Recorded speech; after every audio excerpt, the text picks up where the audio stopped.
Hi viewers, আসসালামু আলাইকুম। কেমন আছেন আপনারা? আশা করি আপনারা সকলেই ভালো আছেন। তো শেষ হয়ে গেল টি-20 বিশ্বকাপ 2024। ভারত তারা অসাধারণ একটি খেলা দেখালো। তারা দ্বিতীয়বারের মধ্যে টি-20 বিশ্বকাপ জিতলো। তো ভারত কিন্তু দেখেন থেমে নেই, তারা কিন্তু আবার জিম্বাবুয়ের সাথে সিরিজ খেলতে গেছে এবং জিম্বাবুয়ের সাথে তারা খেলছে এখন। দেখুন আপনি, ভারত কিন্তু খেলার মধ্যেই রয়েছে। রোহিত শর্মা এবং বিরাট কোহলি তারা অবসরের ঘোষণা দিয়েছেন তরুণদেরকে জায়গা করে দেওয়ার জন্য।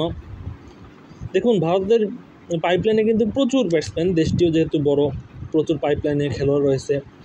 শুভমান গিল, রিঙ্কু সিংয়ের মতো প্লেয়াররা ব্যাক বেঞ্চে ছিল, তাদের সুযোগ করে দেওয়ার জন্যই বিরাট কোহলি এবং রোহিত শর্মা তারা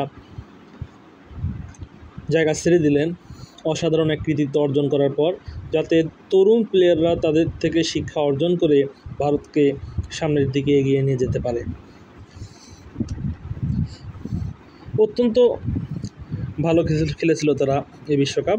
তারাই টি-20 বিশ্বকাপ ডিজার্ভ করছিল। আমি আগের ভিডিওতে বলছিলাম ভারতকে এগিয়ে থাকার কথা, তো অবশ্যই তাই ঘটল।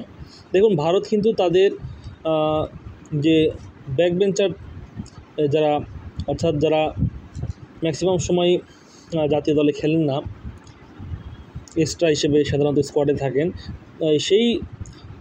সেখান থেকে এবং আইপিএল থেকে বেশ কিছু খেলোয়াড় তারা কিন্তু পাঠিয়ে দিয়েছিল জিম্বাবুয়ের সাথে খেলার জন্য। তো জিম্বাবুয়ে কিন্তু একটি চমক দেখালো। তারা সিরিজের প্রথম টি-20 ম্যাচে তারা ভারতকে কিন্তু তারা 13 রানে হারালো। তো ভারত টসে জয়লাভ করে এবং জিম্বাবুয়েকে ব্যাটিংয়ের আমন্ত্রণ জানায়। তো জিম্বাবুয়ে ভালো করতে পারেনি। 20 ওভার শেষে তারা মাত্র 115 রান সংগ্রহ করে 9 উইকেট হারিয়ে। মাদান্দি উইকেট রক্ষক ব্যাটসম্যান, তিনি 29 করেছিলেন, অপরাজিত ছিলেন। ডিয়ন মায়ার্স তিনি 23 করেছিলেন। ব্রিয়ান বেনেট তিনি 22 করেছিলেন। এছাড়া সিকান্দার রাজা তিনি 17 করেছিলেন। এছাড়া অন্য কেউ ভালো খেলতে পারেননি। দারুণ বোলিং করেছিলেন রাভি, তিনি 4 ওভার বোলিং করে মাত্র 13 রান দিয়ে 4টি উইকেট। ওয়াশিংটন সুন্দর, ভারতীয় এই স্পিনার 4 ওভার বোলিং করে 11 রান দিয়ে 2টি উইকেট, এবং মুকেশ কুমার তিনি 3 ওভার বোলিং করে 16 রান দিয়ে 1টি উইকেট লাভ করেছিলেন। ভারত জবাবে ব্যাট করতে নেমে তারা 102 রানেই গুটিয়ে যায় 1 বল বাকি থাকতে। শুভমান গিল তিনি ভালো শুরু করেছিলেন 29 বলে 31 করে, কিন্তু পরবর্তী ব্যাটসম্যানরা তেমন ভালো খেলতে পারেনি। শেষের দিকে ওয়াশিংটন সুন্দর 27 রান করেছিলেন, আভেশ খান 16 করেছিলেন, যা জয়ের জন্য যথেষ্ট ছিল না। দারুণ বোলিং করেছিলেন পেসার টেন্ডাই চাতারা, তিনি 16 রান দিয়ে 3টি উইকেট। সিকান্দার রাজা তিনি ব্যাট হাতে 17 রান করেছিলেন, বল হাতেও ছিলেন সফল, 4 ওভারে 25 রান দিয়ে 3টি উইকেট লাভ করেছিলেন। এবং ব্রিয়ান তিনি কোনো রান না দিয়ে 1টি উইকেট লাভ করেছিলেন।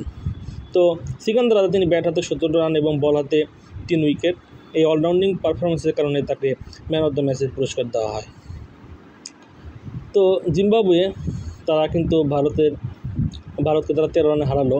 ভারত কিন্তু দেখেন তাদের বি টিমকে পাঠিয়েছে তারা এই তাদের অভিজ্ঞতা অর্জনের জন্য, সেখানে কিন্তু আমরা যারা নিয়মিত খেলে থাকেন তাদের কাউকে দেখছি না। তো এটাই মূলত প্রত্যেকটা দলেরই করা উচিত, তাহলে পাইপলাইনের খেলোয়াড় অনেক শক্তিশালী হবে। তো আশা করি এখান থেকে বাংলাদেশ শিক্ষা অর্জন করবে। তো যারা তখন ভিডিওটি দেখলে অনেক ধন্যবাদ। Please subscribe my channel. Thanks for watching. আসসালামু আলাইকুম।